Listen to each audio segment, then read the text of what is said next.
Hey everyone, good morning. It's Eric from Kansas City Rehab, and I'm actually doing some intervention work for our intervention company, Intervention 911 today, and I got a lot going through my mind. I had a little bit of an unusual situation where I was able to have a couple hours this morning and got the great opportunity to talk to my awesome sister, and we just talked a lot about kind of what we struggle with during each day, and I got some really powerful messages from our conversation. And the first one being, you know, we do trauma eggs and we talk a lot about trauma, trauma, trauma, trauma. And I was telling her, it's not so much that it's a trauma, it's a time in our life when we felt threatened or unsafe or uncomfortable.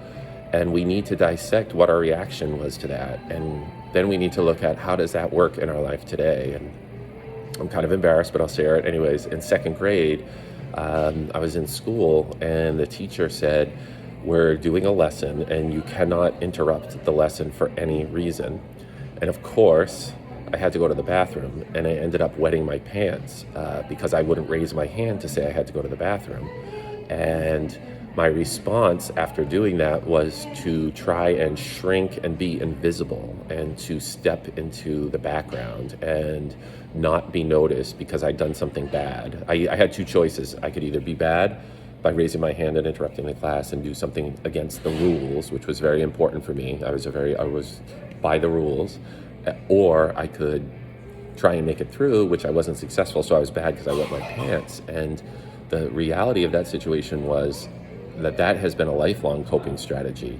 When there is something stressful or that I'm worried about, I take a step back and the response to stress is fight, flight, or freeze. And I freeze, I'm a freezer. And I hope someone else steps in, or I hope somehow it resolves, or I hope someone won't notice.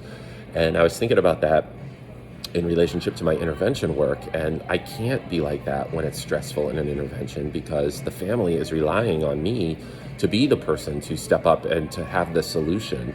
And I think about, I'm working with a really great family and I have to push myself at the pre-intervention, at the intervention to make sure that family is as prepared for any eventuality as possible. And then I have to steward that process and make sure that what they're getting what they need. And that's for everyone. An intervention isn't about the person who's got the issue that's primary. The intervention is about the family system and how do we intervene on the family system. And in this way, intervention is not a bad word. It's how do we change families' response to stress? That's really what we're doing.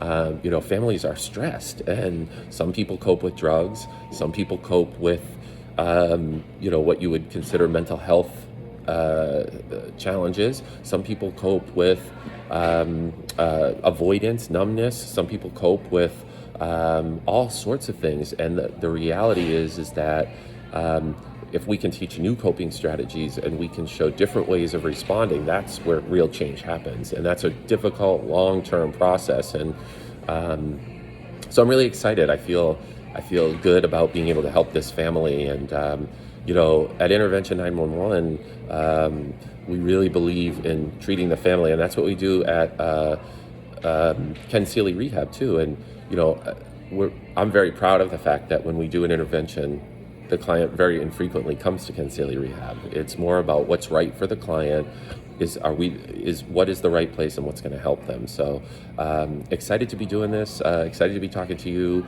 and excited to be collaborating and working with your loved one who might be responding to stress in a way that's not helpful, by either intervening and giving some support to get the family moving right, or by providing treatment at Ken Seeley Rehab and giving them the tools to be able to have different coping strategies. So thanks everyone, great day, bye.